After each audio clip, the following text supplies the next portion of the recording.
All right, guys, welcome to another episode of 40 and Fit, where we take a deep dive into the male mind on the verge of a midlife crisis. My name is John Baruch.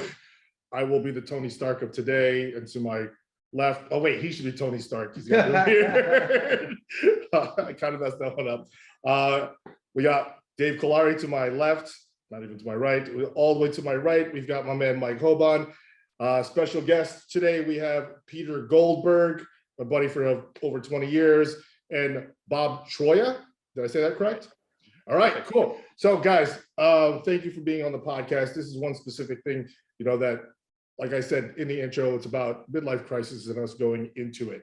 And we've all gone through certain things. So I always start off this with, have you guys ever have you felt like you've gone through midlife crisis, right? Our big target market is 35 to 50 years old, in which, men don't really want to speak of their emotions. And, the reason I got into this is because I felt like I was going a little nuts around 37 years old. And I felt like I was really going in a weird spiral of being depressed about certain things, being kids, divorce, and all this other fun stuff that I've gone through. And this is literally from the last 5 years. Have you guys ever felt like you've gone through a midlife crisis? We're going to start off with you, Pete. Have you ever felt that sort of weird way in the unique situation that you've been through? Because Peter has a very, very, very, I give him all the credit in the world. He knows I give him all the credit in the world, the things that he's gone through. If you could give a little background. I was going to say, I can't explain my crisis. Yeah. What's not really a crisis, but I can't explain it without saying what I've done in the last 10 years. So I started my career here in fitness with Quest before I came to New York Sports Club, and realized quickly into it that the corporate world wasn't for me. So although this wasn't really a corporate world, but that's where I wanted to go. So I went back to school, got my master's in teaching, and taught middle school math for many years. And in teaching, I realized that there are a lot of kids that teaching doesn't reach them enough. They need more support. They're not getting stuff at home. And I had one student, and again, this is the quick version of the story, who was not living with his mom, came to live with his dad in my town and started school there. It wasn't a great scenario at home either, because his stepmom and their kids weren't that accepting of him. He was in 7th grade. So he would come to school early every morning for extra help, just to get out of his house. And the teachers that ran kind of like the doors, 12, 13, 7th grade. So you needed a pat. They were like very strict with letting kids into the building, and he was shy and timid. So he would he would come to school like around the same time I got there at 7, sneak in through the back door, put a pencil in the door so he can go down to the Dunkin' Donuts, get his breakfast, and then come back and be there when I was ready to, let him in for, again, not really extra help. He just sat in my classroom and did work. And it made me really realize that kids out there need, there are kids that need stuff. So I started looking into becoming a foster parent. I went through the whole program and became a foster parent. My first foster child was 16-year-old boy who, similar story, mom was remarried, didn't want him, sent him to dad's who was remarried and had kids and didn't want him, put him up in like a home in Fort Lee and got into some trouble there and wound up in the foster care system because the dad broke his arm because he was mad at him for something. Wow. So he was in a hospital getting his arm fixed, came to live with me. And I got into it because I wanted to help kids get back to their parents and help the parents get better at parenting. And my first shot at it was someone who wasn't going to go back to their parents ever, because neither parents wanted them. So I took a break from the foster care system because it wasn't what I wanted, and I felt really bad that I couldn't help this young man, who's now 27. Like it was a long time ago. And so I left it for a little bit, and then a former friend, family friend, person that I knew from here, met here, got into some trouble, and her daughter at the time was 13. So she needed a foster home to live with. And I said, yeah, sure. It took a couple of days. The system didn't let her come live with me right away. She went into a traditional foster home right away. And then, a few days later was able to come live with me. And, that was 10 years ago. So now we went through the whole process. And so I've been a single dad to a teenage daughter who has a very traumatic childhood, abusive teenage years, a long list of stuff. So I didn't get to experience a midlife crisis in that sense, because I heard someone else talking on the podcast last season where when you're helping other people and you're doing something for others, you feel good about it, and every day is, as a single parent, it's a totally different world than, having a family and a support system around. So, and again, I'm also a very optimistic person. So like the crisis period or the whatever, like I always look at it as like, okay, here's this new opportunity. What am I going to do? So leading up to 40, I realized there were things that like I didn't do, I wanted to do. I wanted to get fit. I wanted to do all these things. So I did a 40-day countdown to 40. So I guess that's my, moment of realizing there are things that I wanted to do that I haven't done yet. And so that's what I did. I shot a gun for the first time. I watched a black and white movie. I watched a documentary, things that like are silly that I've never done. I did. And it was fun and it was engaging. And I reflected back to people in my life that, helped me get there to where I was and stuff like that. So that was like my kind of momentous coming of age to this 40. But yeah, no, it never affected me in a negative way, because I always was looking out and trying to help my daughter.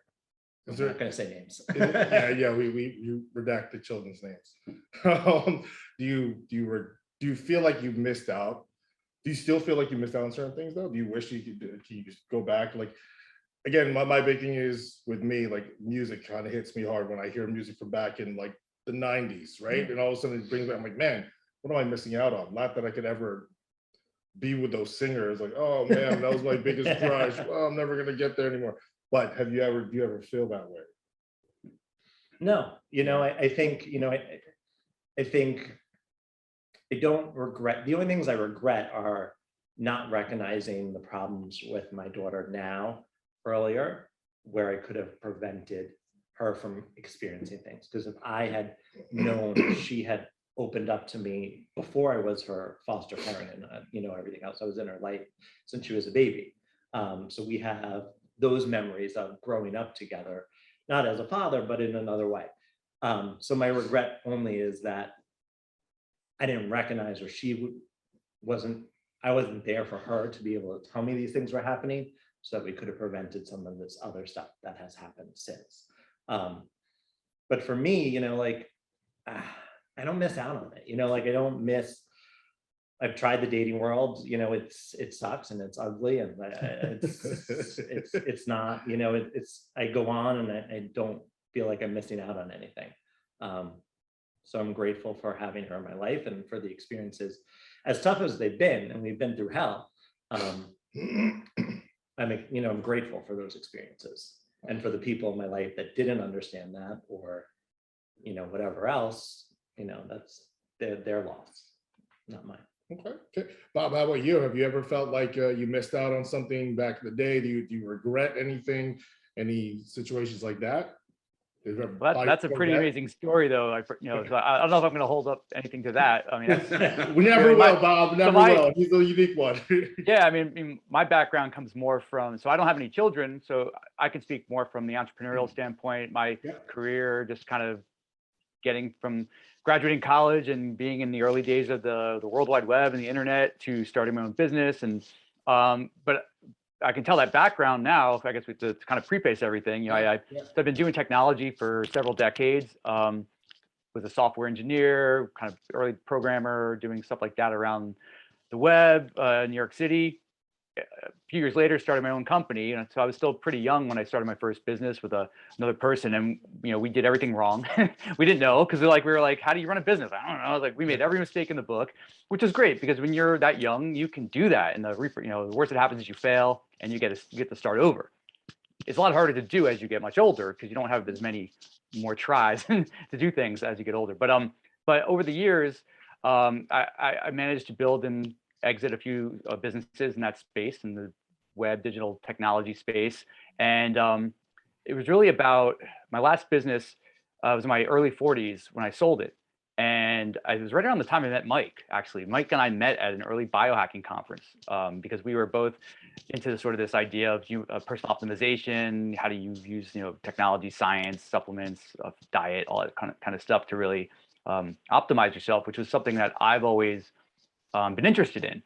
So I hit a point after I sold my company. I wouldn't call it a midlife crisis, but when you've been running businesses and building businesses for years, it's somewhat of your identity.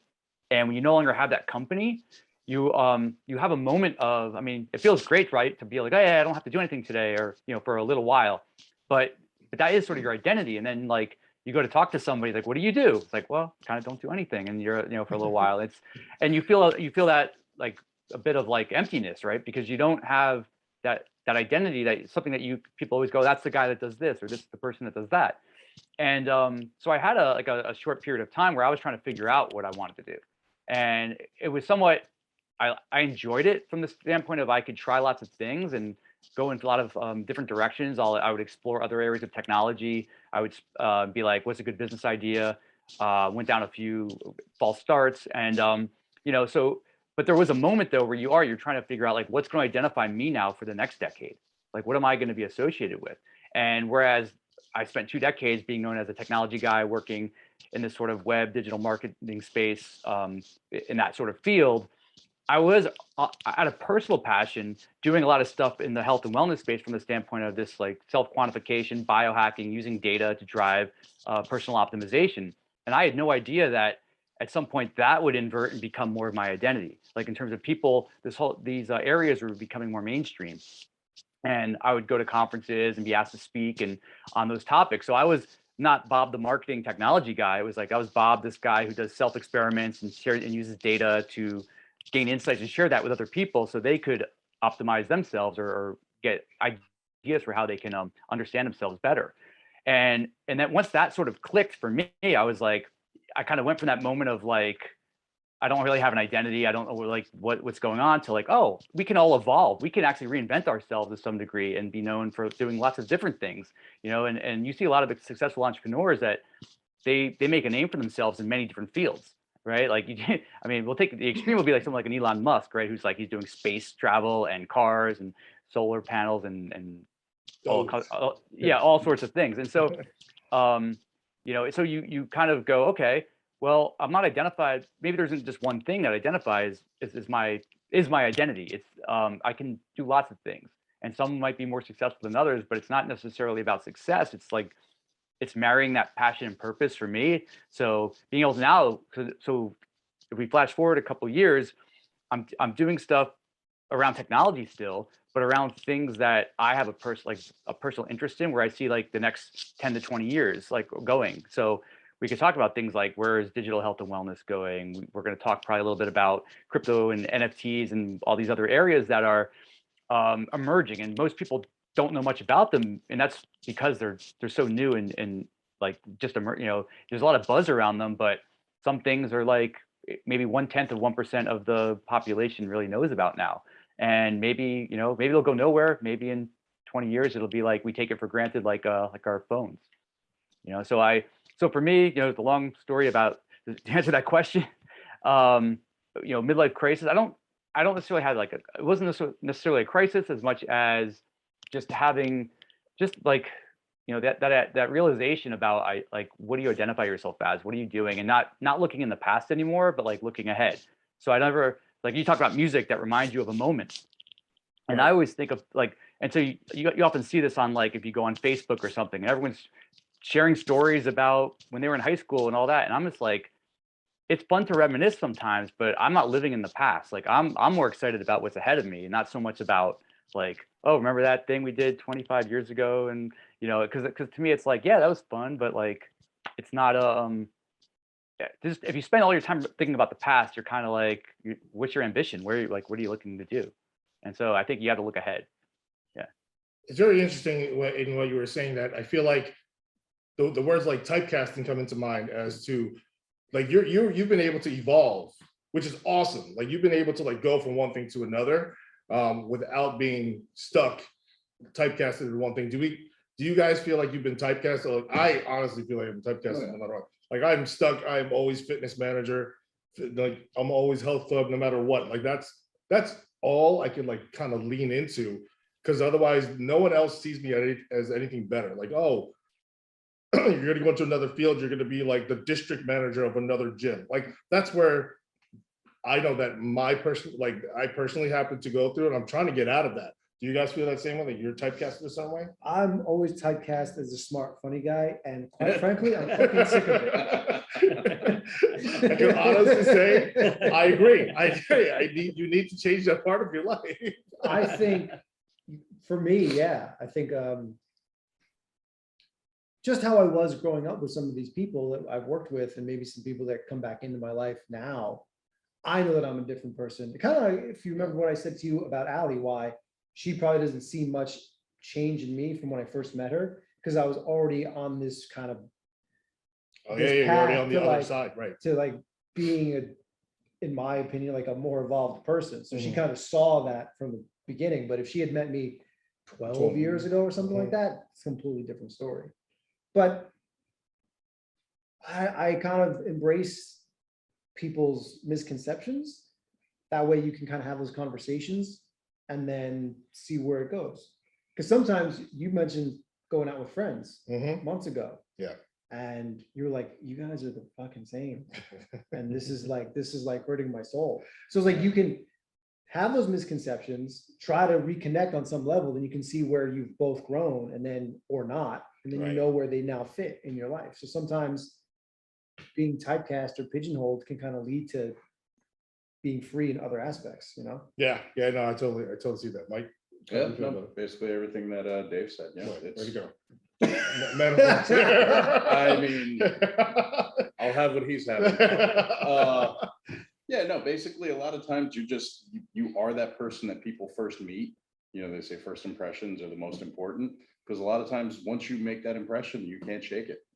So it doesn't matter what you've done, how you've changed. Sometimes you'll just always be that person. I kind of think of it as like, you know, a parent when they meet someone as like a little kid, and they forever think of that person. Oh, absolutely. As that little kid. You know what I mean? Yeah. Like one of my friends, dear friend of mine, his name's Mike McGordy, redacted. And Mike, when he was a kid, was a troublemaker. Just had a lot of energy, was always in stuff. You'd always find him out running around, you know, doing whatever. Mike is now a therapist. Like he literally helps people break addiction. And my dad, up until the day he died, always thought he was trouble. I'm like, the kid is like magna cum laude at Rutgers right now. And here you are saying like, you know, he's learning how to help people with addiction issues, and you're still saying he's trouble.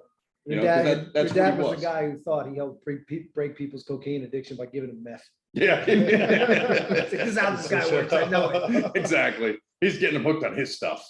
Wow. So, but yeah, that's what I mean about like first impressions and being typecast. I think we all fall into that. It's weird because, you know, the more I think about it, again, I'm going back to Peter just because he has gone through, I don't know how many different career choices, from being, you know, I thought he was going to be in the health field the entire time as a manager. He's going to go up higher and higher in the TSI world, but now all of a sudden he became a math teacher. It's like, what are you doing? You're a math teacher. And now he runs like a large day camp. Like, what is that about, right? It's just weird on how we have to evolve, right? And I still feel like maybe it's just me. Maybe I'm really that stuck that I am just, I want to break out, right? I'm really into, that's why I want to know more about, you know, the evolution of science and technology. I need to understand these things because I feel like we were doing stuff for here at the gym, right? I prefer, for some reason, I'm saying I was like, I prefer to handwrite the notes. And then everyone's like, but we can put notes in the system. I was just like, that kind of makes sense. Like, I would prefer that you hand me like the notebook of notes. I'm like, why am I so old school? Like, what's wrong with me? Why can't I evolve, right? I don't know. It feels weird to me. Like it wasn't insulting, but insulting at the same time. It's like, man, I feel like I'm getting old. Maybe it's because also my kids are or older. You know, I have a 15-year-old daughter who's like smarter than me, and I hate it. But that's where, you know, my brain is at. I'm always wondering how many other people have felt that. Have you ever felt that with your daughter? Like she's like beyond where you are? No. No? I'm so much further ahead of her than she is. No, there's just certainly things that I have learned from her. You know, again, you know, she came to me at 13 with more life experience than I had at 30 at that point. Right. You know, so there are definitely things that I have learned from her and things that we have done together that, you know, I wouldn't have done, and some I don't ever want to do again, and some are fabulous, and you know, they were great. So, but like, I don't feel, going back to the like, I feel like I have options. Like I could do things, I could go back to teaching, I could go back to the corporate world. I have the experience, I have the schooling, I have all the things, I can do these different things, but I'm very comfortable where I am because of what it's allowed me to be as a father. You know, my job now is much less demanding than a teacher was, or running a company, or, you know, a fitness center. So it gives me that flexibility for when there was a crisis at school, I can pick up my phone, I can answer a text, I could leave work early, I could, you know, run off and do whatever I needed to do. So like, I love my job for that, and I'm very comfortable with it. So I feel more out of just fear that I don't want to try anything else, because I'm successful where I am, I'm happy where I am. So I feel typecast by that. But also, I want to say, like, the conversation we've been having now, because she's turning 23 tomorrow, my daughter, and like navigating from college into this adult world is, I heard it not too long ago that everybody we meet has a version of ourselves that they see. So there are thousands of Peters out there that exist in everyone else's mind. So you're talking about like people's first impressions of you and stuff like that. Their impression is what they see of me. And that's different than how I see myself. And it's different than John sees myself and everybody else that I either have a friendship with, a family, you know, whatever, business relationship with, and people that just walk by me on the street. So there's thousands of versions of me going out in this world. And, you know, do you control all those? Do you want to control all those? Are you just happy with who you are? And in that, building your confidence of, you know, who you are and who you want to be. It's interesting. It's like perception is reality, basically. Yeah, their perception is their reality of me, even though it's not how I perceive myself. So how do you push yourself, like, to get beyond that point? So that's the point that, you know, resonating in my head for you, Bob, is because you were able to start and exit businesses, right? Did you have like a mentor that was able to evolve you and push you point? Because I feel I'm only going to talk about myself here. I feel that I'm kind of stuck in that way. It's like, again, my typecasting, I'm stuck there. Like this is all I'm good for, is just the gym industry. But I do want to get out of it. But did you have someone to like, or was that just you mentally, you're that strong that you're able to do that yourself? Yeah, I mean, it's actually your original question when you were asking about some regrets and things. It was, I never really had like someone I would call like a mentor. There definitely were a lot of people who's guided and helped throughout my career, but I wouldn't consider them like I was that close to them. You know, there were maybe some business associate early on in my career, people that kind of were good for advice, but not like a mentor. So, you know, I would definitely say, you know, for me, yeah, I've kind of just always had to push myself to some degree. I mean, I read a lot, looked at, you know, there people you just look up to in terms of like, could be some personality, or, you know, just people you understand in business or other areas. I mean, whether even could be fitness, health and wellness, any field you're in, you see like, who is someone you look up to, and admire, and you're like, well, how can I, you know, learn from them or try to take it? But like I said, because I started so early, starting businesses, like I didn't go into it with any like cockiness or any preconceived, like I said, make mistakes and you don't have an ego about it. You're going to fail. You're going to get up and dust yourself off, do it again. But you're always taking skills that you learn from one thing to the other, even a failure. So part of reinvention is you actually are not it's not like you're reinventing, like I'm making a concerted effort to reinvent myself. It's more like I've gained these skills and other things that I can reapply. So maybe there was a business skill or a personal skill that you've obtained, and you're just leveraging that throughout your life, and kind of letting it take you where it may. So like I don't, 10 years from now, like we might be all in flying cars and doing other things, and maybe we're like, you're going to be, you guys are running gym facilities on the moon or something, or Mars or something like that. We don't know, like we have no clue, but like we're reapplying all our skills in different ways. So I do think though, yeah, for people that are especially younger entrepreneurs, I think finding mentors is like important. And I've actually, now that I'm in a position to be a mentor to some people, like I'm always like, when someone comes to me looking for advice or guidance, like I'm more than willing to lend a hand. You see yourself in those people, and that and you want to guide them the right way, but also like you want to let them make their own mistakes sometimes and fail. Like you don't want to like you want to give them advice, but not give them like a blueprint. They do exactly what I say to do. Just kind of give them that leverage to kind of go down their own route. No, that's actually excellent advice. I think that us at our age at this point, I think we all do it. Like we have Cliff behind the scenes here that he's 26 years old, and he's been helping us develop this podcast. But he's like one of he's in his early stages as a personal trainer, and we're constantly like, Cliff, what are you doing? Like, let's fix this part, right? And it's like, man, you are so stubborn, but it's also like we were there. We were this. I don't want to say stupid because he's in the room, but we're stupid, right? Yeah. But we were those kids that were like, now we know. Apparently now we know everything, but we don't. And it's weird for me. I feel like it's not that it's scary to look towards the future, because I don't think I'm settled where I'm at. Just being completely honest, I don't feel like I'm settled where I'm at this point in my life. I really feel like I don't want to use the word unaccomplished, right? I feel kind of unaccomplished in certain things. And I've said this several times on this podcast, and I'll keep saying it until I feel accomplished. But I just feel like I'm missing out, right? I feel like, oh, that just dawned on me. Like that feels weird, saying that I missed out on something. Well, yeah, fear of missing out. I feel like that's just what I feel at this very moment. Even saying it out loud, it's weird for me. That's why all this new stuff that's evolving, and I'm not up to date. I can't understand it. I feel like, oh man, I was laughing at my dad how many years ago, like, oh dad, you don't know how to use this stuff. Now I'm just like, wow, I don't know this stuff. Dad, you just touched the screen. I would always get frustrated with my parents when they couldn't remember people's names. Like, they're like, oh, I'm going to this person's house. I'm going over with John. John who? How do you how do you not know? Like we've been like, and I do it all the time now. And I'm like, not technology wise, but I'm like, wait, who is that? Did I meet them? How long do you know them? Like, wait, like I can't remember everyone in their circle. And I would always get so mad at my parents. I was like, it's never going to happen. I'm not going to do that. Mr. Goldberg. Yeah. And I'm like, oh man, I'm doing it just like they did. Yeah, no, it's weird. Like, so the other day I had to put in my ex's phone number for like the ShopRite discount card, whatever it is.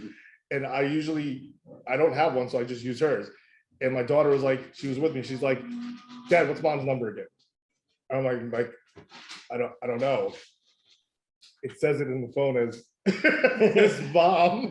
So I was like, it's just mom. I don't know. And I feel like so sad with new technology. We're not using our brain as much. Am I right? Am I wrong? I don't know. We're not. I feel like we're missing out on the old stuff that we. I think it can help. Well, I think there's two sides to it. I mean, you might argue like, okay, we all have maps on our phones now, so we don't get lost as much, which helps in certain cases. But then, like, if you've ever driven in like an Uber or something, and the driver's looking at the map, and you can look straight out the windshield and see he's going the wrong way down the street. You're like, dude, just look up, right? So we rely on it. Some people do it too much, and but I do think even as we get older, and maybe you feel like, oh, I'm out of touch. I'm out using TikTok or playing these certain video games. Right. The same way, you can't be an expert in everything, but I like to at least not be ignorant to things. So I will I've been known to like watch YouTube videos where people are playing like some video game, just so I understand like what it's about. Like, why do people, even if it's not for me, I'll be like, well, I get it. I mean, I understand what it's about. I see it, and it's not for me. Or I'll watch like a music award show where I know none of the people performing on it. Yes. But I just wanted, so I'll watch it because I want to be like, okay, I know who these people are now. Like, I know this singer and this person, and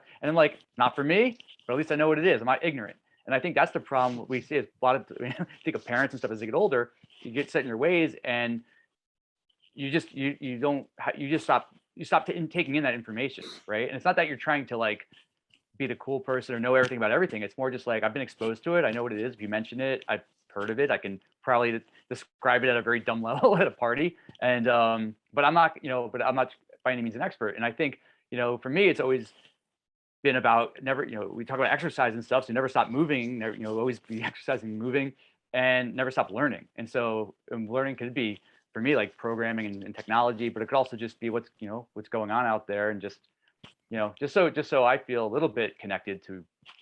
I'm not going to be as cool as a 16-year-old girl in terms of knowing all that stuff, but at least I can, you name an artist, I can go, okay, yeah, I've heard that person. Yeah, no, I was watching the Justin Bieber documentary the other night, and I was just like, I watched the Justin Bieber documentary the other night, okay, and he started, and then this is one of those moments again, because he started when he was like 12 years old, right? Ludicrous. And he started singing that same song, Baby O, whatever it is. I don't remember what it is, right? Yeah.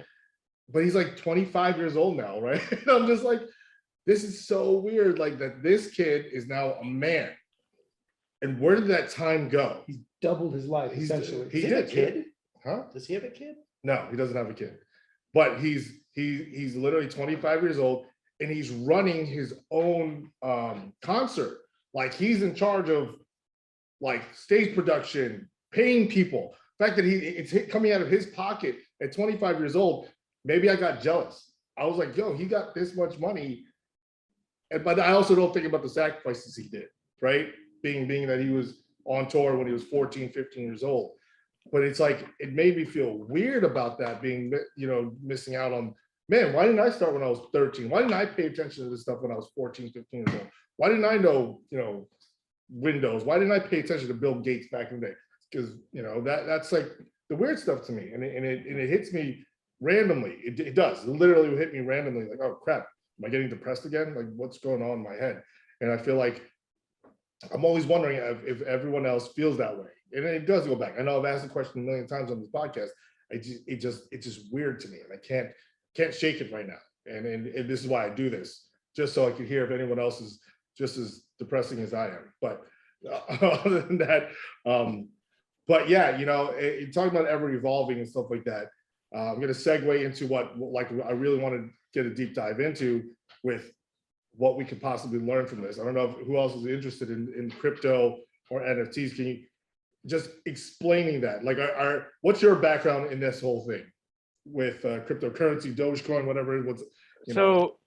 So I mean, cryptocurrency as the actual, the idea of a digital currency, I got into probably 2014 or 15, just like, not like I was all in, spent, put all my money, my whole net worth into it. It was more like I was trying to understand the concept of what it was about. What does it mean to society? Like this idea of going away from like physical dollars or credit cards to this other mechanism of transacting. And so I had bought some, and instead of holding it all this time, which would have been worth a lot of money, back then, like, you could actually transact with it. And so some people, like, I think at the time you could, simple things, like certain businesses might have accepted some as a payment, like Expedia for like a hotel or something like that. And I was like, oh, the price went up from $150 to $200 or $300. I'm getting this hotel for half price. But a cryptocurrency is basically just, so we'll take a step even back from cryptocurrency. There's this concept of something called blockchain. And a blockchain is, if you ever think of just like an account, like take out a notepad with rows on it, and let's say you're going to balance like your finances, and you're going to say, I wrote a check for $50, subtract, and then you have a balance. It's like a running ledger.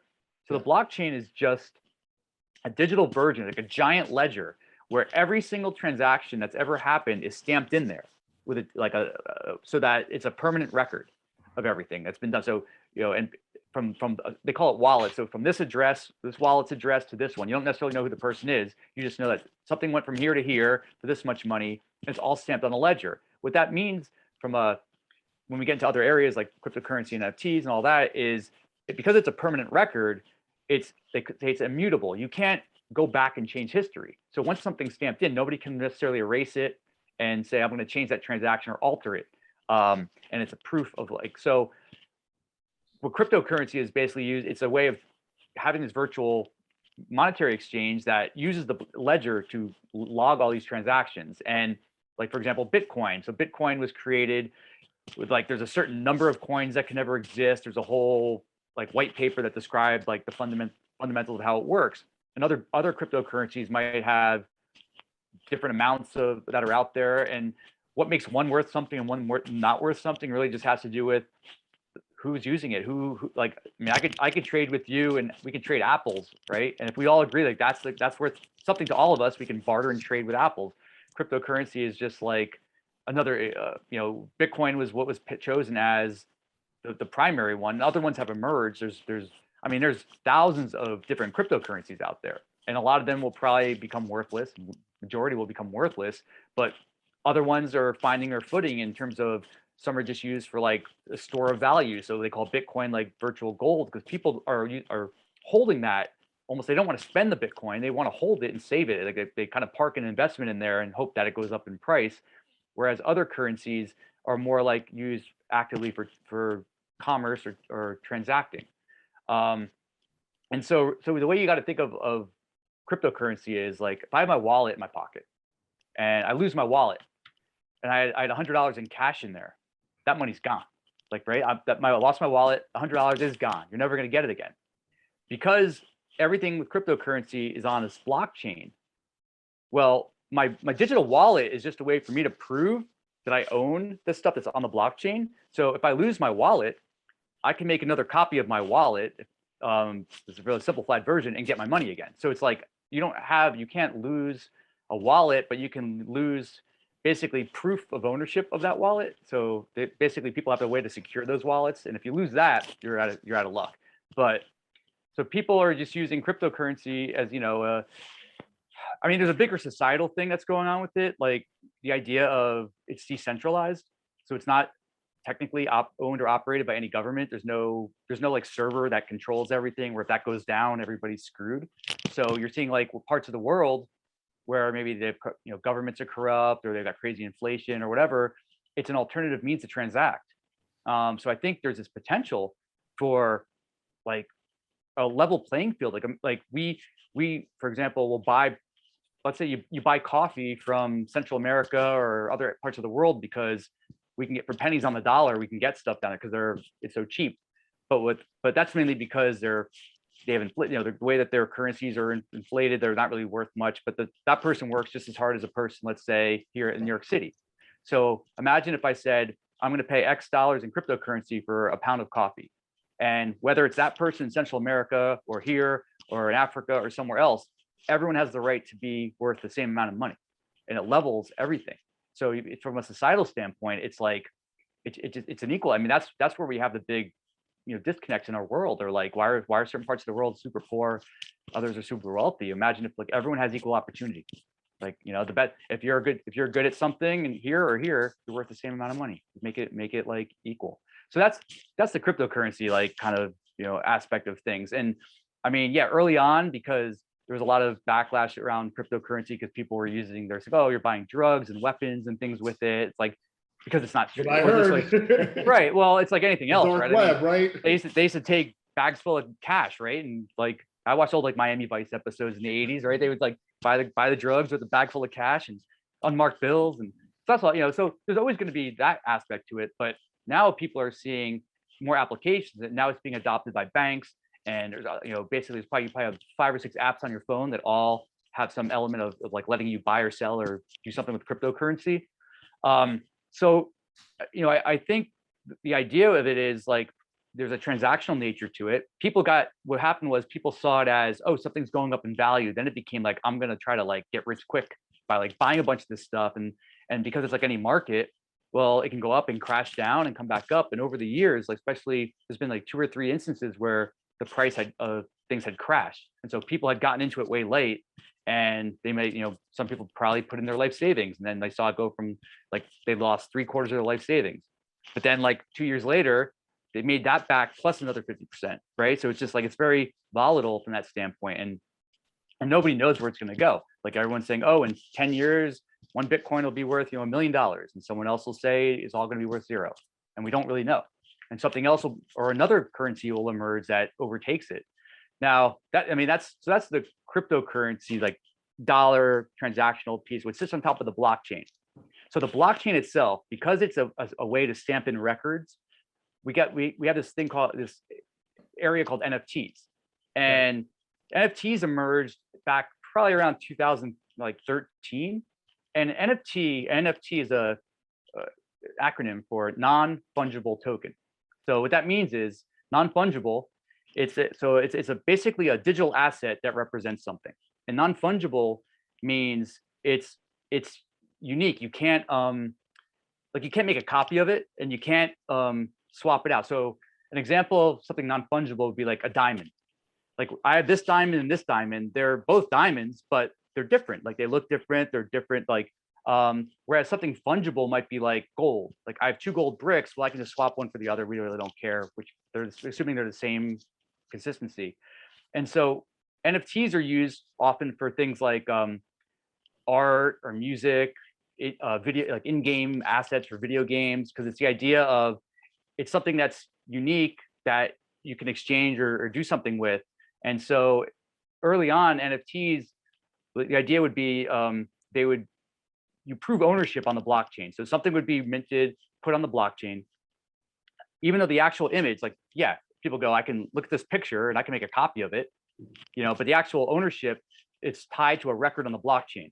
So it'd be like Bob owns this picture, this whatever, and it's a little image, and that image lives somewhere else outside the blockchain, but there's a pointer to it. And if I wanted to sell it to you or trade it or give it to someone, I could, and I can transfer that ownership. Now, the way I like to think of it is, like, did y'all collect baseball cards in the 80s? Right. Yeah, we all collected baseball cards.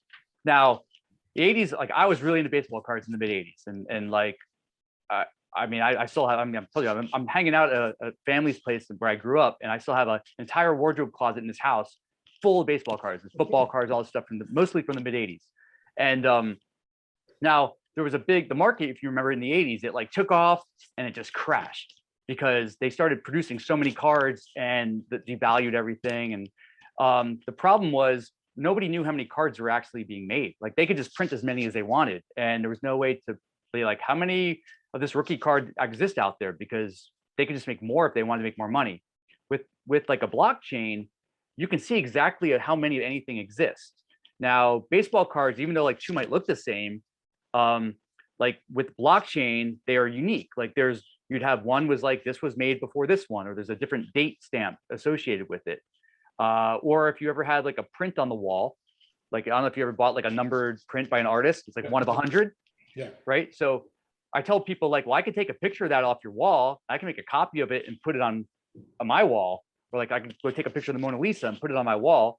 It looks like the Mona Lisa. I made a copy of it, but we know it's not the real one. It's not, I can't prove, I don't own it. It's just a copy of something. And that's where with NFTs around art, it's basically people using it as a way to like have this new digital art form, prove ownership of it, and there's a value of it. These things are now, some of these NFTs are going for millions of dollars. It's like crazy right now.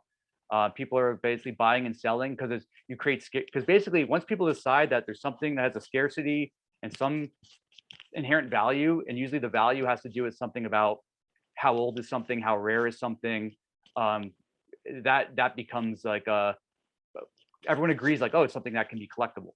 And now we're seeing this with NFTs, where originally it was like cool, like some cool art or some digital art piece or something like that.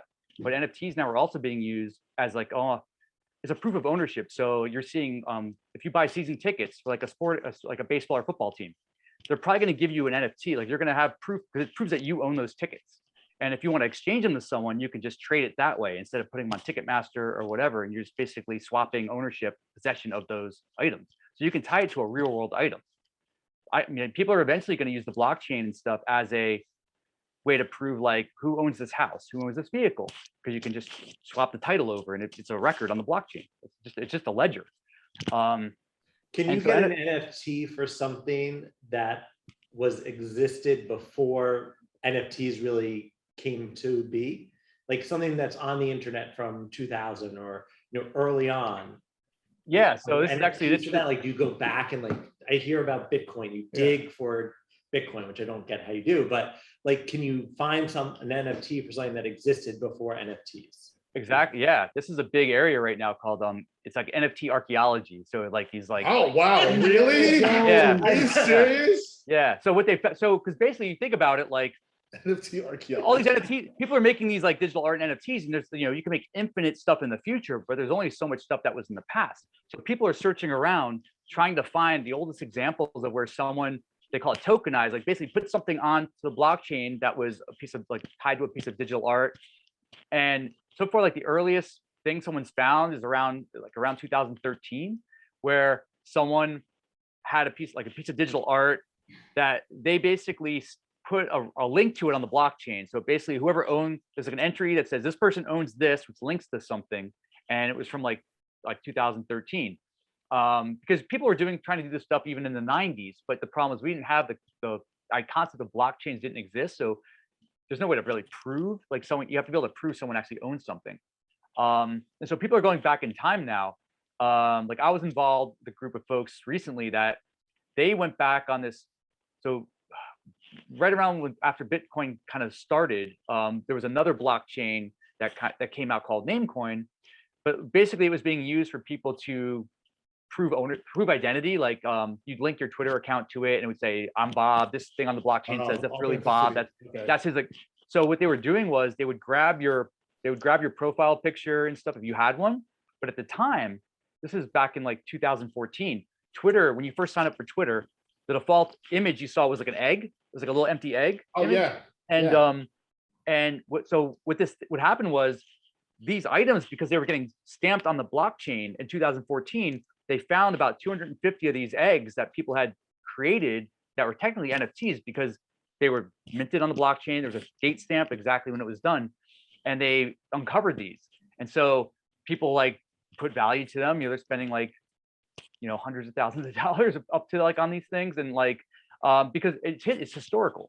It's a record. The blockchain points to an image, but people are finding other things. There was like abandoned projects people did from like 2015 where they were creating these like a virtual planet with like real estate, and you're basically like buying plots of land in this virtual world. Because now we're seeing with like Facebook doing metaverse and stuff like that, like people are like, oh, metaverses are going to be a real thing. So they're going back and finding these old projects that like never really took off, but now because they're so old, everyone's trying to snap up parts of it, and the prices just like shot up on them.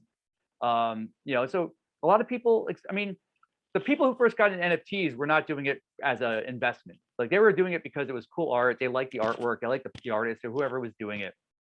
And what's happened over the last year, especially the last year, is people are getting into it now as like, oh, I'm gonna, try to get rich quick. I'm gonna like buy, and so there's all these projects launching every day, and there's a lot of scams and there's a lot of stuff where people are just getting like, it's like a cycle again of where it's going to hit a point where like the baseball cards, where it's getting flooded and you're going to see it shake out probably within the next year. And there's still going to be stuff that's going to end up being worth a lot of money, but that's because it's very historical, not like a lot of the new stuff is probably just going to be worthless at some point, or it might be valuable to someone from like just as a personal, like I like it, but from a dollar value, you can't really predict that. But now we're seeing it done with the idea of blockchain ownership. You're seeing musical artists now who can fund their own albums by like, I can say to you guys, I'm going to sell you guys all these NFTs, which give you, maybe you each give me $1,000 and I'll give you an NFT that proves you own 1% each of my next release. And now I funded my next release without a record label because I got all the money from people that my supporters to do it. And you're all going to share. If this album goes triple platinum, we're going to say, well, guess what? You each put in $1,000. You have this NFT. You can sell that NFT to whoever else you want. Maybe that NFT is now worth $100,000. You can sell it because you have the right to, because you own it. And so we're seeing this as an alternate means of like funding and which is kind of cool and making people more invested. So we're seeing music, artists. There's been a couple of sports, professional sports teams that are like crowdfunding, basically helping get the fans to feel more vested in the team. I think it's mostly with soccer teams in Europe. And so they're coming up with all cool ways of fractionalizing ownership but using the NFT essentially as a mechanism. And then the last part of like NFTs you're seeing are when people on social media will have like a profile picture with like some cartoony NFT or something. Those will come from a certain collection. and they're using it more as like an identity or a social currency. Like maybe that like gets them access. They're in a club, basically. It's like, I'm a part of this, and I can go to these special conferences or parties or events, or I get some access to certain things. And I mean, that's really that's a much higher level thing. Those are the, typically people who are spending nowadays, like some of these NFTs were probably like pennies a couple of years ago, but now they're going for, millions of dollars, and some of them are going to be hundreds of thousands of dollars. And I've seen just in the last year, some of these things that someone maybe bought for like hardly anything just shoot up in value because a bunch of people happen to all say like, we value this. There's really no other real, like there's no real It's the reason. value in selling it. It's not like a copyright for music or books. Like when I write a book and sell it, every time a book sells, I get something back. If I own an NFT of an artwork or a picture or a video image, and that's reproduced somewhere else, I don't get a percentage. They can, okay, well, there's some experimentation going on with that. There's just, there's one collection where it's called Bored Ape Yacht Club, and all these profile pictures look like these different cartoony apes. And what happens is anyone that owns one of them, they give you all the commercial rights to it. So one guy started a coffee company, and he's using the ape as the logo of the coffee company.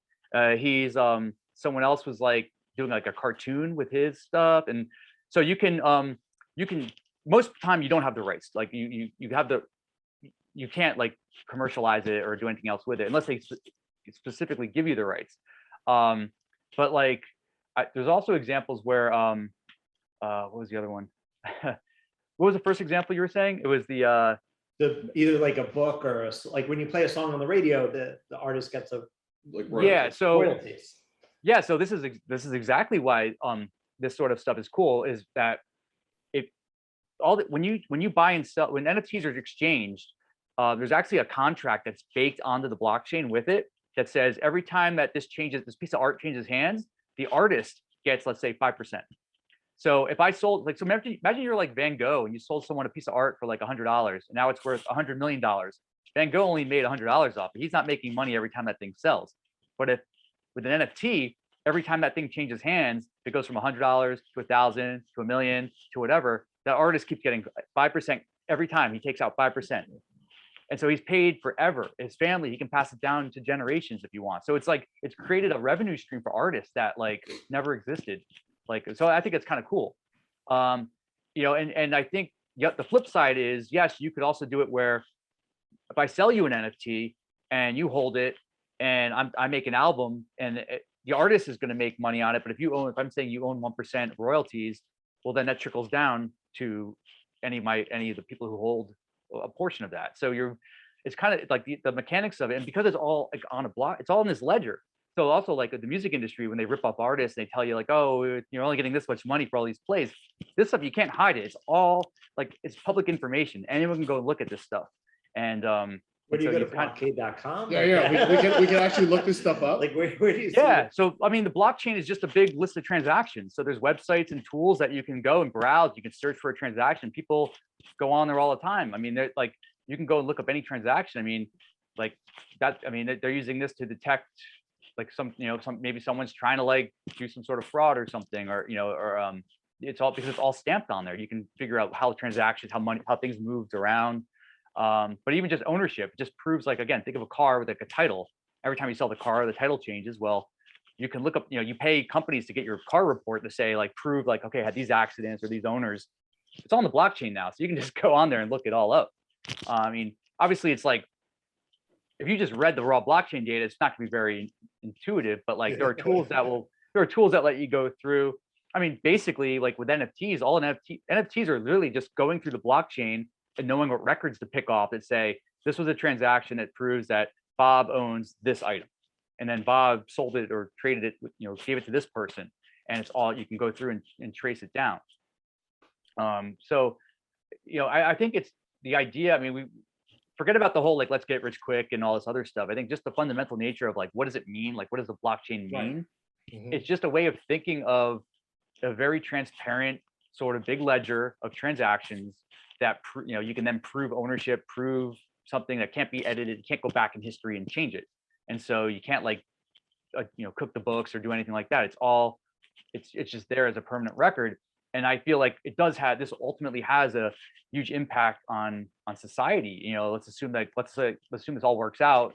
Again, forget about the get rich quick and, you know, taking $100 NFT and making $1 million off it.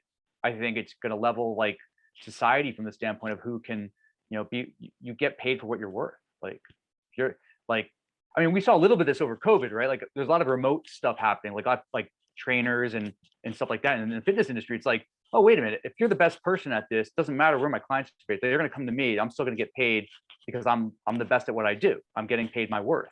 And I think for other areas of like where maybe like people are manufacturing things or doing other industries where like, yeah, you don't really have that ability to remotely do it like that. They're still going to get paid what they work. And what else is cool is, if you imagine like an Uber driver, let's say they work all month and you know, they get paid out like periodically, whatever.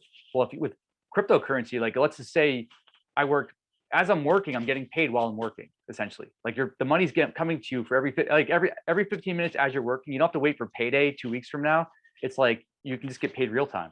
Money comes in as you're working. That's kind of cool. And it's not hack. I mean, I feel like everything is hackable at this point. Like people can't get in and hack and change the blockchain to make it. There's different. Well, there was one theoretical way early on, which was called like a 51% attack, which meant because the way transactions are on the blockchain, if someone owns more than 51% of all the Bitcoin out there, like it's like voting power, they could go back and try to like reverse rollback stuff. But we've never hit a 51% transaction is basically impossible right now. In the early days, yes, right? Like right when Bitcoin started, there was a couple moments where there could have been a 51% attack. But like that now it's because things are so spread out, like no one can have that leverage to basically say we can overpower this blockchain. And because we can basically decide because with a blockchain, every time there's a transaction, there's like a path of truth. And some people may have, because people can create another cryptocurrency off of Bitcoin, for example. I can make one called Bob Coin that looks exactly the same as Bitcoin, except for at this moment now it's going off in this direction with Bob coins, with new transactions, but they're not on the main block, you know, the main Bitcoin. I made my own ledger that spun off of their ledger. So I think you're going to see like early on there was potential for some fraud, but now it's the only fraud in hacking you're going to see is if someone themselves, like someone got access to my secret keys to my wallet and they stole all my money, you know, they stole my coins out of this. Or a lot of times people will, instead of they'll put all their cryptocurrency on like an exchange. Think of like your banking or online banking, like there's sites like Coinbase. And if they were to get hacked, because you're kind of putting all of your stuff there, they could potentially get hacked and stuff can get stolen, but no one's actually messing with the blockchain. It's just more like someone's accessing your secret keys to get into your safe, essentially. So there's always going to be that risk if you don't secure that stuff. So things like people who click on a bad link in an email or do whatever, like, you know, there's even smart people now are like, some of them are getting some stuff stolen because they do something stupid. They went to they thought they were going to a valid website and they didn't. They connected like one of their cryptocurrency wallets to buy something they thought they were going to buy, and then someone like, you know, clears out their wallet. You know, that stuff is always going to happen. Yeah. Wow. Yeah. You went really deep into this whole thing, and I'm like, my mind's really blown at this point. I'm like, Yeah. I never thought it was that deep. I was like, this is stupid. It's perceived value, whatever you want to do with it.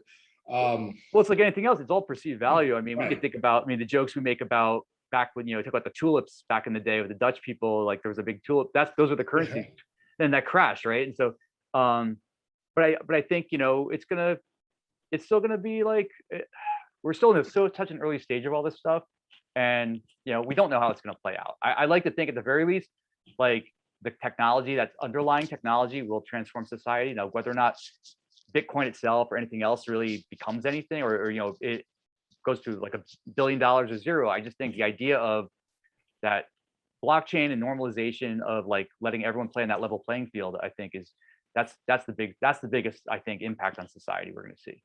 But then everybody has to perceive it to have that value, because right now, when the perception changes, the value of it changes drastically. So for it to level it out, everyone has to be well, yeah, the value.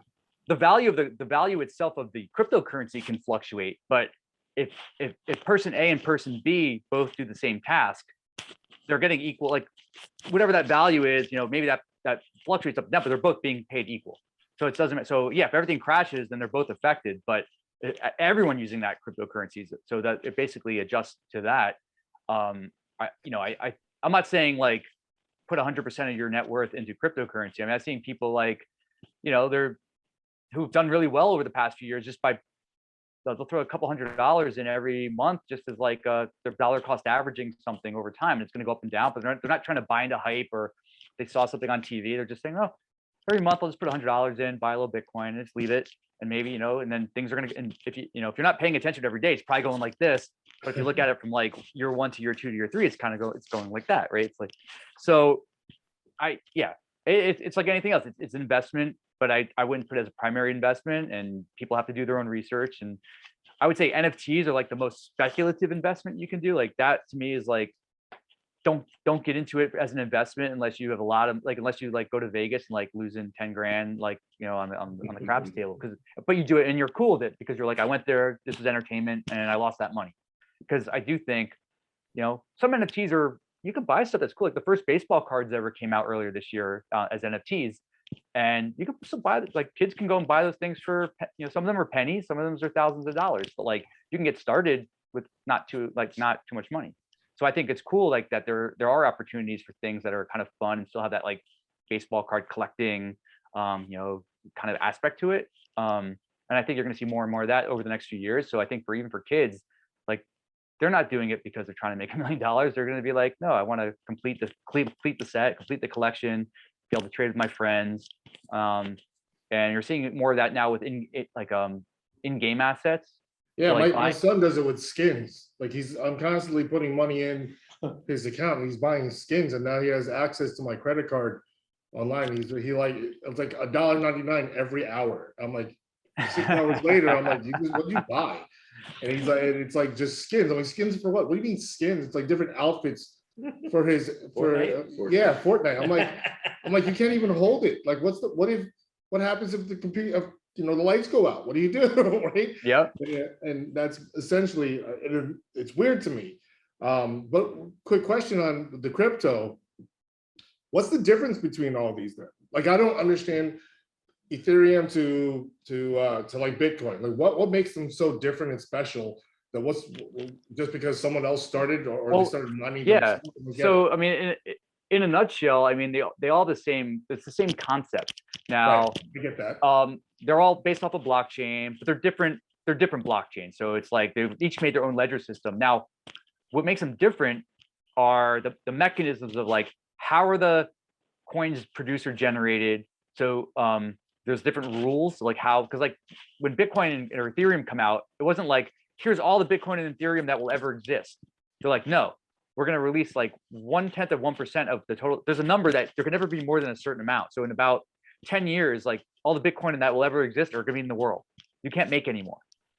Ethereum, similar premise. Now, the differences are the way that the transactions are validated and approved. So some are faster, like Bitcoin is known to be relatively slow because it has this whole mechanism for like, if I send you, let's say I send you a Bitcoin, then on the network, people have to go, is this a valid transaction? Did I really send a Bitcoin across, or is it a fraud? And there's on the network, there are people like they basically vote. They have to solve an encryption problem, basically, like that it's like takes a lot of computing power. So that's why you hear about these people buying these like expensive like Bitcoin rigs and all that, because these things are like super fast computers that can solve these like cryptographic puzzles. And the idea is they get rewarded for solving, and they basically over time they can earn money. So there's people mining to earn Bitcoin versus people who just have it and spend it or do things with it. Ethereum is similar, but they have a different mechanism for how the transactions are approved. And so they also have there's actually transaction fees. So if you think of like, if I send money, wire some money to someone, there's always like, okay, it's this much plus the transaction fee.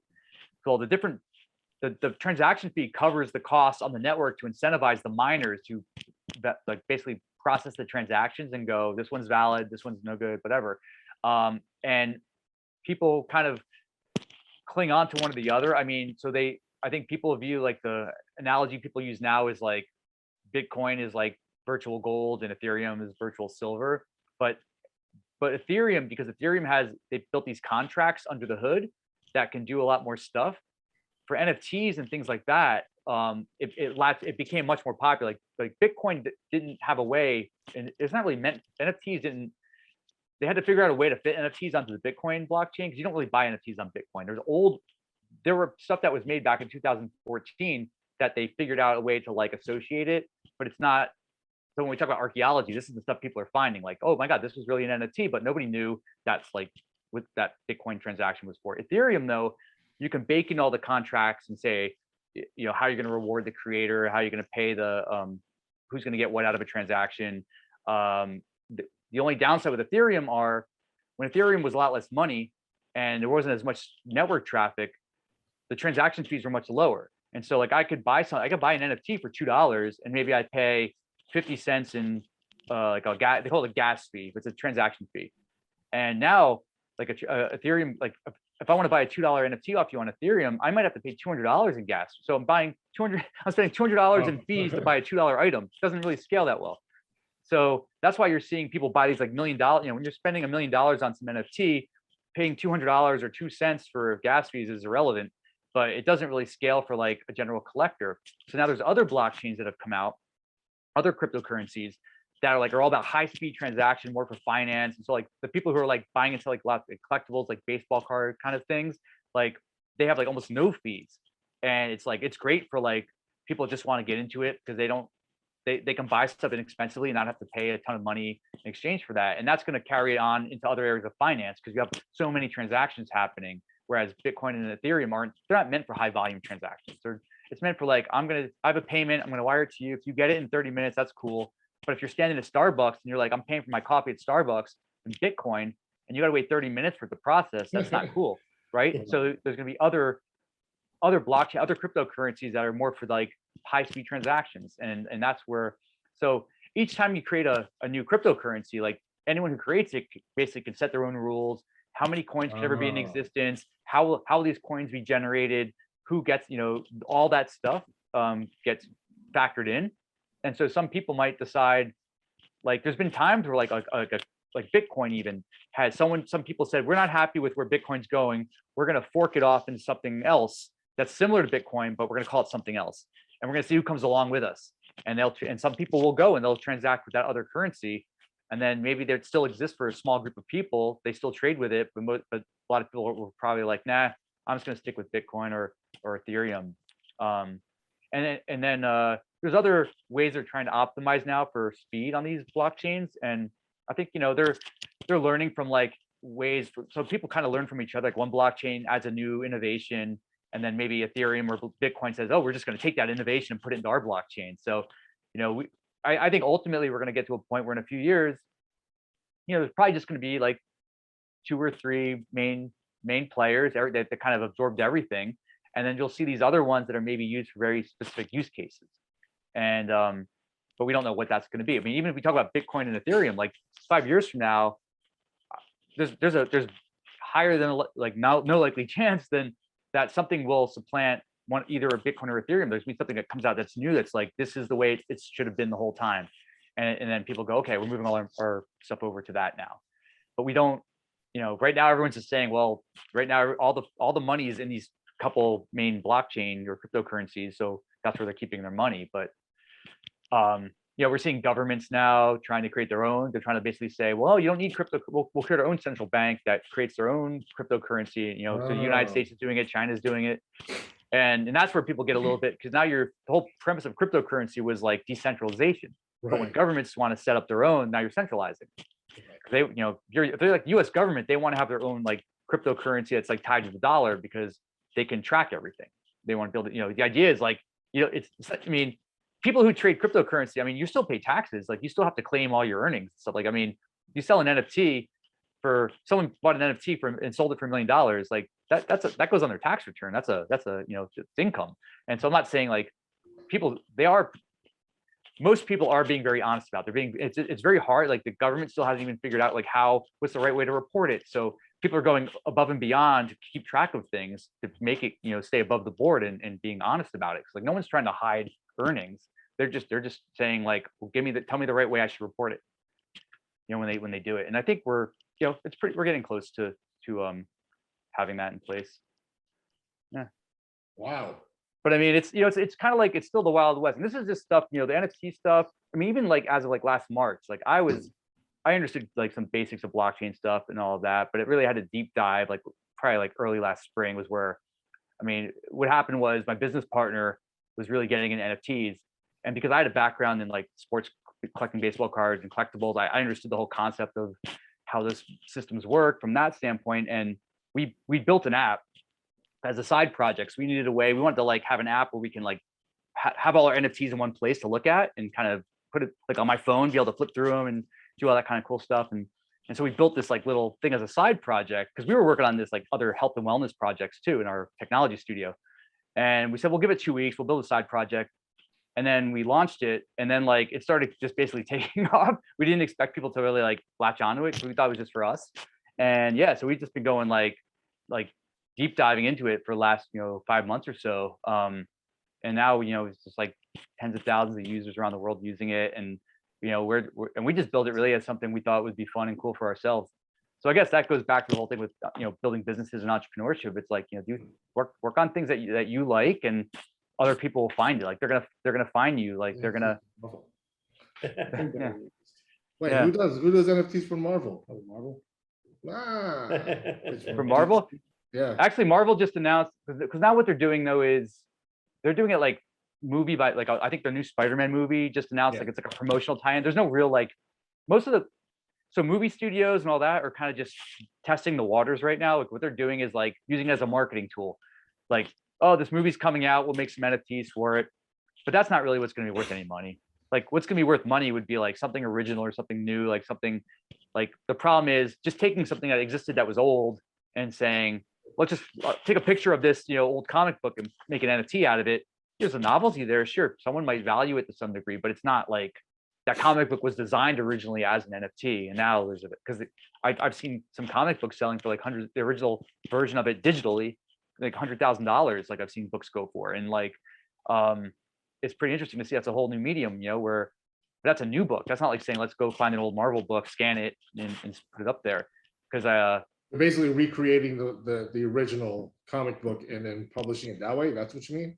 no, I'm saying, well, there's new. I mean, people are creating new comics, like brand new Right. stuff. Yeah. So It's one of a kind in itself. yeah, like it's not going to be a 16-year-old kid per se that's going to have this book sell for $100,000. It's probably like some known artist that probably worked on all those cool Marvel comics who came out with a new one. He goes, I'm going to launch this thing as a digital comic book, and I'm selling it as an NFT, meaning you prove ownership of it. And issue number 1, like mint number 1 of this, someone owns that, and they go, hey, I'm going to try to sell this now for a lot of money. And that's the kind of stuff you're seeing now. But like there's always been digital comics. I mean, like there's been apps you can get on your iPad that've been around for 10 years where you can like read comic books that way. But it's like that was more just as like you're reading it, it's not like you don't own it or possess it like a like a piece of art. Do we feel like it's clearly for the future at this point, right? The ever evolving crypto NFT. Do we think that it's going to show more value in just complete average retail at this point, or because I feel like it's just more big purchases, like you were saying, like with Bitcoin. Like, are we ever going to accept for like an IRA? I feel like it's more investment purposes than anything else. Like, are we going to accept Bitcoin for personal training? I would do that now. Would you? I mean, because I feel like the when you do that, right? One Bitcoin per session. No, right, right. So let's say you do one Bitcoin per session, right? We're right. All of a sudden, Bitcoin drops. Yeah. Like the next day, I was like, did that just devalue ourselves on that dollar amount? Well, I mean, you'd be devalued from the day before, but it depends on how. Well, then that sucks. well, what if you were double? yeah, say what if you were paid and then a week from now it's double? Yeah, then you got paid double what you were worth because you just held it for a week and the price changed. Or let's assume it's not volatile. Like let's just say it's going nice and steady. You might even say like, I get paid in a Bitcoin. You know what I'm going to do? I'm going to cash out half that Bitcoin into cash. Because maybe that's my comfort level is I want to put some money in the bank, US dollars, do it, boom. And you're like, I'm going to hold half and leave it there. Maybe it becomes worth something. But, you know, everyone's got their own risk tolerance for that stuff. I wouldn't, you know, when you hear like an athlete, and you hear like an athlete going, I'm accepting my salary next year in all cryptocurrency. Right. That's all BS. Because what they're doing is they're partnering up. It's a marketing play, right? They're working with another company that does crypto, and they probably guaranteed them like you're going to get no matter what you're going to make. If Bitcoin goes below whatever, we'll cover you. You're going to get like insured against it. But it makes a good thing to say I'm getting paid all in crypto. You know, I don't think any real like. I think the ones that you've seen announcing like they're getting paid all in crypto, either they've already got so much money that they can take 1 year of their salary like that, or you know they're definitely partnering up with somebody on that. I think it's going to be what's the reality of it. Because your point, like I wouldn't be worried as much about it going up or down. It's like you need to buy groceries and you need to like until you can spend it everywhere. You don't realize it until you cash out on it. Yeah. And so, but I think there's also with cryptocurrency, like there's the idea of micropayments. So like example would be like you go out, like you're browsing the web, you read the news and whatever. Well, the people who write the articles and write the stories or create the content, imagine if like you're passively paying to like read all this stuff. Maybe it's like 1/10 of 1 penny for every article you read, and that goes to somebody who's like wrote the article, and maybe they've got 1,000 people read that article a day, and they're getting 1/10 of 1 penny every time someone reads it. They're making money off of content, but you can't pay them any other way. Like there's no way for you to like even send them 1/10 of 1 penny via PayPal or you know it doesn't, because that's such a small increment.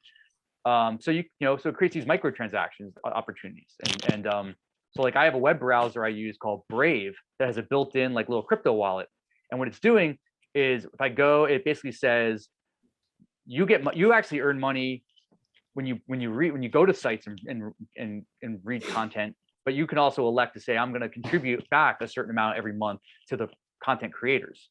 And so now you've created this ecosystem where like instead of saying I'm going to pay this news, I'm going to go to this website and let's say New York Times wants $10 a month to be there's a paywall. Maybe instead of that you're like, no, I'll spend $10 a month across the board of everything I go on the web for, but it's like it's these micropayments. So it's just all these new economic like ways, just new ways to transact. So I think I'm not saying like dollars are going to go away, and it's going to be a transition there, but I do think there'll be certain things where like you can completely transact in cryptocurrency, and other things where you absolutely won't be able to do it at all for a few years still. Like even just the laws around buying and selling crypto, like New York State has one of the most restrictive laws in the country around it, which is crazy because we have Wall Street there, which is probably why I guess. But I can only, there's a lot of cryptocurrencies I can't even buy because there's only a certain market, like each one has to get approved. Like, so like, whereas if you live like, New Jersey might be a little more lenient, but like other parts of the country, like you can go on, if you want to buy any of these, they call them shit coins, like any of these, like, like any, ones that are just, you could speculate on anything, but in New York, it's very restrictive. Like they're like, these are the only marketplaces you can go on to buy and sell stuff. And these are the only things you're allowed they can even sell or transact with. And so they're taking a very like hesitant, like kind of cautious approach to it. Yeah. And, but there's also some cool stuff happening. Like, so you want to tie it all together. There's this one NFT as a game tied with NFTs, tied with fitness. It's called Genopets. And so think of like having like a virtual, like you have this virtual creature, like a virtual pet, like a dragon. And what you do is it's connecting all, it's like a Tamagotchi, exactly. So what it's doing is it's tying your, all your, like your Fitbit data, like your step data. So basically, if you exercise every day, it rewards you in things that you can do with your virtual pet. And then that thing itself over time is like an NFT that has a value to it. Because these things, because then you can battle these creatures against each other and you've trained. So they're trying to be like, how do you connect? They started very simple. They just said, okay, let's just grab, Fitbit, like whatever, step data off your Fitbit. Eventually, maybe they'll look at things like sleep or other data points they can pull in.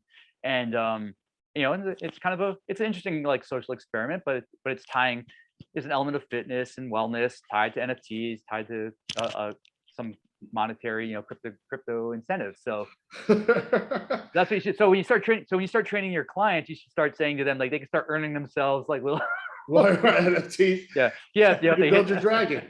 get a new, hit a new max, and you like level up your dragon. Nice.